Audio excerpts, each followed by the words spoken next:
Salut tout le monde, donc je vous retrouve pour les lectures du doc.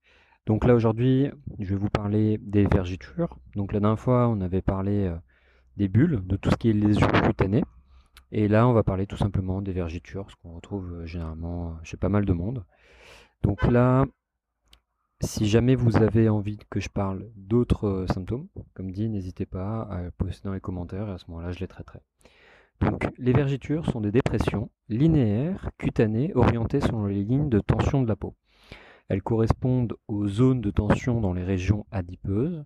Elles sont plutôt circulaires sur les cuisses, verticales sur la face externe des hanches, horizontales sur la région lombaire et circulaires autour de l'ombilic. Souvent initialement rouges, elles pâlissent et deviennent parfois inapparentes, avec persistance du caractère déprimé au toucher. Elles sont extrêmement fréquentes et se rencontrent en particulier durant la grossesse. Elles sont rarement observées dans le cadre d'une maladie de Cushing ou d'un syndrome de Marfan. Elles se voient également lors des modifications de poids, prise ou perte, rapides avec une corticothérapie ou d'une corticothérapie générale. Le diagnostic est clinique, l'histologie n'est pas nécessaire, elles sont définitives, l'impact psychologique n'est pas négligeable. Pour le diagnostic, pendant la grossesse, les vergitures sont dues à la distension liée à la prise de poids maternelle d'une part, et d'autre part à la distension gravidique de l'abdomen. Elles touchent surtout les cuisses, l'abdomen et les seins. Souvent hyperchromes chez les femmes à peau foncée, elles s'atténuent après la grossesse. Elles sont volontiers favorisées par un terrain génétique avec antécédents familiaux. En cas de perte ou de prise de poids rapide, les vergitures sont d'autant plus visibles que la modification de poids a été rapide. Les régions atteintes sont surtout les hanches et les cuisses. Chez l'adolescent, volontiers nombreuses et étagées, les vergitures sont liées à la croissance et ou l'activité physique. La région dorso-lombaire et les cuisses sont particulièrement atteintes. Dans le cadre d'une maladie de Marfan, les vergitures sont accompagnées des autres signes cliniques de la maladie, comme grande taille, grande envergure des membres supérieurs, arachnodactylie, thorax en entonnoir, luxation du cristallin, anévrisme de l'aorte thoracique, ectasie de la dure mère. Le patient doit être adressé dans une consultation spécialisée.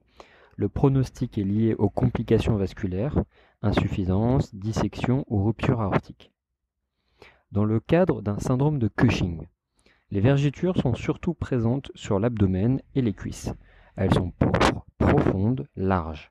Et les autres signes d'hypercorticisme sont présents. Érythrose faciale, faciès cushinoïde lunaire, bosse nucale, comblement des creux susclaviculaires, abdomen pléthorique, amyotrophie musculaire, atrophie cutanée, avec visualisation du réseau vasculaire. Il existe souvent un diabète, une hypertension artérielle, une ostéoporose, des troubles psychiques pouvant être observés. Le diagnostic d'hypercorticisme est confirmé par l'élévation du cortisol libre urinaire des 24 heures et le test de freinage de la dexaméthasone. La prise en charge est du ressort du spécialiste. Les manifestations cutanées ne régressent que lentement et partiellement. Dans le cadre d'une corticothérapie au long cours, les vergitures peuvent apparaître après une corticothérapie générale et locale prolongée. Elles s'accompagnent des signes d'atrophie cutanée liés à la corticothérapie, atrophie, finesse de la peau, cicatrices stellaires, purpura de Batman, etc. Les vergitures sont également observées sous rétinoïde. Le traitement est extrêmement décevant, malgré les promesses, donc onéreuses, des marchands de cosmétiques, puisqu'aucune n'a fait la preuve de son efficacité, hormis une étude sur la trétinoïne à 0,1%.